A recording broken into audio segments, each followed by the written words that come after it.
બનાસકાંઠામાં આવેલી એકલવ્ય મોડલ શાળાના અંબાજીના બાળકો ધરણા પર બેઠા છે। વિદ્યાર્થીઓ સાથે એનએસયુઆઈના યુવાનો અને વાલીઓ પણ ધરણામાં જોડાયા છે। શાળાના વિવિધ પ્રશ્નોને લઈને વિદ્યાર્થીઓએ આક્રોશ સાથે ધરણા પર બેઠા છે। કંઈ પણ સમસ્યા લઈ આચાર્ય જોડે વિદ્યાર્થી જાય ત્યારે આચાર્ય સ્કૂલમાંથી કાઢી મૂકવાની ધમકી આપે છે। શાળામાં સારું અને ગુણવત્તાવાળું ભોજન મળતું નથી। શાળામાં પાણી બાળકોને પીવા અને નાહવા માટે મળતું નથી। શાળાના આચાર્ય બાળકોને કહે છે કે વધુ લાઇટ બિલ ભરશો તો તમારે ભરવું પડશે। વિદ્યાર્થીઓના વાલીઓને શાળામાં પ્રવેશ આપવામાં આવતો નથી। બાળકો દ્વારા વિવિધ પ્રશ્નોને લઈને શાળાના આચાર્યો પર આક્ષેપ મૂક્યા છે। બાળકોને ધરણા ઉપર જોઈ અધિકારીઓ પણ શાળામાં દોડી આવ્યા। શાળાના આચાર્ય બાળકોને ડરાવે ધમકાવે છે। સ્કૂલમાંથી કાઢી મૂકવાની ધમકી આપે છે। બાળકોને ધરણા ઉપર જોઈને દોડી આવેલા અધિકારીઓ પણ કેમેરા આગળ બોલવાની ના પાડી હતી। 12 साइंस में भणું છું। समस्या શું છે? અમને પ્રિન્સિપાલની જ મોટી પ્રોબ્લેમ છે। પ્રિન્સિપાલને અમે કંઈ કહીએ તો દબાવી દેવામાં આવે છે। કાલે છોકરીઓએ 10:30 વાગે જમવાનું જમ્યું અને 7 વાગ્યાનું સાંજના 7 વાગ્યાનું પાણી નથી પીધું। 9 વાગે પાણી આવે છે તો આખી રાતે અમે પાણી નહીં પીધું। ત્યાં પ્રિન્સિપાલ કહે હું પૂરું પાડું છું પાણી। ક્યાં પૂરું પાડે છે પાણી?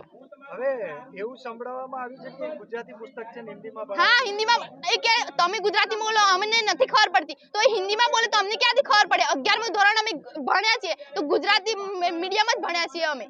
કઈક જાતિ વિરુદ્ધ हाँ जाति आदिवासी છીએ તો શું થઈ ગયું? અમે બી માણસ જ છીએ ને। તો બી કે આદિવાસી છો તો તમારી હદમાં રહેજો। અને એવું બી કઈક સાંભળવા મળ્યું છે કે આવું જમવાનું તમે ઘરે પણ હા આવું જમાનું તમે તો અમે ગરીબ થોડા છીએ। અમારા ઘરે તો આના કરતા બી સારું। અહીંયા તો નામ આવે પરીક્ષામાં પાસ થયા એટલે સ્કૂલમાં ભણવા આવે છે। નહીં અમે અહીંયા ના ભણીએ। મોટી મોટી સ્કૂલો છે અમારા માટે, ભણી લઈએ એવા છીએ અમે। જી આજે જે અમે એકલવ્ય મોડેલ સ્કૂલમાં આવ્યા છે એનએસયુઆઈના લોકો વિરોધ કરી રહ્યા શું મોટું કારણ શું છે? સર આ પ્રિન્સિપલ અમારી વાત નહીં માનતો। અમે જે ઓબ્જેક્શન ઉઠાવીએ તો એમ કે તમે ટીસી લઈને અહીંથી જતા રહો। સર એવું થોડું હોય। અને કાલે અમે ઓબ્જેક્શન ઉઠાવ્યો જમા પ્રમાણે તો આમ કે તો કે પોલીસને બોલાવો, તમે લોકો હડતાલ કરો, એવી રીતના અમને ટોર્ચર બી કરે। આવું થોડું ચાલે કે આનો હક થોડું છે અમને કહેવાનું કઈ? બીજી શું સમસ્યા છે સ્કૂલમાં? મારી સ્કૂલ છે, મારા રૂલ્સ ચાલશે। એવું થોડું કે આની સ્કૂલ થોડી કહેવાય કે મારા રૂલ્સ ચાલશે। અમારથી સ્કૂલ ચાલે છે ને આવી અમને ધમકી આલે કે અહીંથી જતા રહો, મિસ્ટર પ્રોતલા ભરી જતા રહો। હું તો 2 વર્ષમાં બીજે પણ જતા રહે પણ તમને કોણ આપશે એડમિશન? આવું કહેતો તો કાલ રાત્રે અમને ને છોકરીઓ બીમાર હોય તો જોવા બી નહીં આવતો, કોઈ મરી જશે ત્યારે આવે। સમગ્ર વાત એવી છે કે ગતકાલે વાલીઓ દ્વારા અમને ટેલિફોનિક જાણ કરવામાં આવી કે જેતવાસ ખાતે જે મોડેલ સ્કૂલ ચાલે છે તેમાં વિદ્યાર્થીઓની અનેક પ્રકારની સમસ્યાઓ છે। વિદ્યાર્થીઓને જમવામાં જીવડા પડવાથી વિદ્યાર્થીઓ તે હડતાલ પર બેઠા છે। પ્રિન્સિપલ દ્વારા તેમની કોઈ પણ રજૂઆત સાંભળવામાં નથી આવતી અને એમને ધામધમકીઓ આપવામાં આવે છે। જે બાબતે આજે અમે વાલીઓ સાથે અને એનએસયુના સાથી મિત્રો સાથે અમે સ્કૂલમાં આવેલા ત્યારે વિદ્યાર્થીઓની જે પણ સમસ્યાઓ છે વિદ્યાર્થીઓને લિખિતમાં આપેલી। એમાં એવું જાણવા મળે કે અહીંયા જે શિક્ષકો છે એમના જે અમુક સબ્જેક્ટો છે એ પણ સમયસર લેવામાં નથી આવતા। પીવાની પાણીની સમસ્યા છે, નાહવા ધોવા માટે પણ એ ગઈકાલના હજુ નાહ્યા ધોયા વગરના અહીંયા બેઠેલા છે।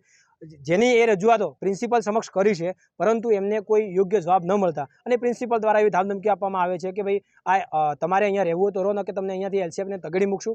સ્વાભાવિક વસ્તુ છે કે વિદ્યાર્થી એ એલસી નામની જ્યારે વાત કરવામાં આવે તો એને એ પ્રકારની બીક હોય મને એલસી આપી દેશે તો મારા ભવિષ્યનું શું થશે એટલા માટે તેમનો એ વિદ્યાર્થી દબાઈને બેસી રહેલું હતું। પણ અત્યારે વિદ્યાર્થી એટલું આક્રોશમાં આવેલું છે કે એ પોતે અહીંયા હડતાલ પર બેઠેલા હતા અને એમને વિદ્યાર્થીઓ પોતે તાળાબંધી કરેલી છે।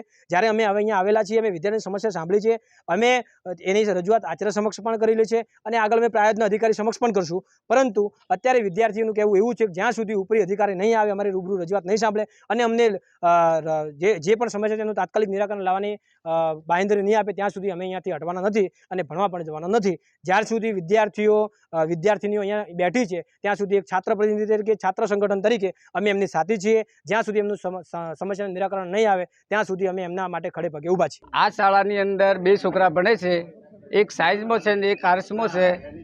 2 છોકરા ભણે છે, એક 12મામાં ને એક 11મામાં। એ છોકરાએ 2-3 અઠવાડિયાથી તો ખબર નથી, પહેલેથી જ વિષય એવો હતો કે મા બાપને હું કહું તો ચાલે। તો આ ખાવાનો પ્રોબ્લેમ પહેલો, પાણીનો પ્રોબ્લેમ પહેલો, છેવટમાં જે પ્રિન્સિપાલનો ફર્સ્ટ પ્રશ્ન છે સાહેબ। આ શાળાની અંદર કોઈક કહેવા જાય તો હિન્દીમાં વાત કરે તો છોકરોને ખબર નહીં પડે, હિન્દીમાં સાહેબ વાત કરે તો હિન્દીમાં છોકરોને આવડતું નહીં અને પ્રિન્સિપાલને કહેવા જાય એટલે કે ગાળથી વાત આવે એવું સંભળાય છે અહીંયા। એટલે આ છોકરો ફર્સ્ટ પુલ છે। એટલે આ શિક્ષકોને કહેવાથી એવું આ છોકરોને કહેવાનું એવું થાય છે કે પ્રિન્સિપાલને આ જગ્યાએ એ નહીં કે મારી કોઈ ખબર પડતી નહીં તો અમારે કોને કહેવું?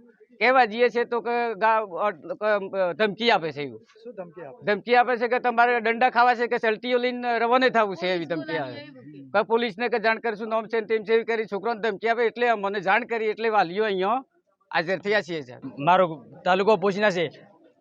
અહીંયા ધોરણ 9 થી 12 ગુજરાતી મીડિયમ ચાલે ને 1 થી 8 ઇંગ્લિશ મીડિયમમાં થઈ ગયું એટલે જે ગુજરાતીવાળા છે એને ગુજરાતી શિક્ષકો જોઈએ ને આ નવા પ્રિન્સિપાલ આવા ત્યાંથી છે.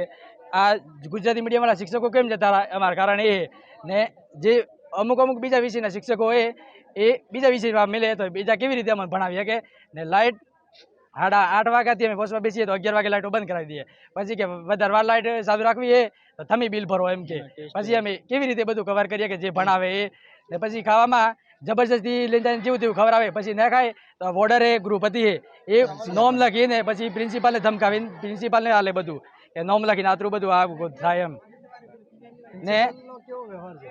પ્રિન્સિપાલનો વ્યવહાર એ તમારી આગળ સારું બોલે અમારી આગળ તો બધાને ખબર છે છોકરાઓ એવી રીતે બોલે ઇંગ્લિશ હિન્દીમાં વાત કરતા એ પછી ઇંગ્લિશમાં બોલે પછી ઇંગ્લિશમાં ધમકી આપવા લાગે. સાજન ઠાકોર, દિવ્યાંગ ન્યૂઝ, બનાસકાંઠા.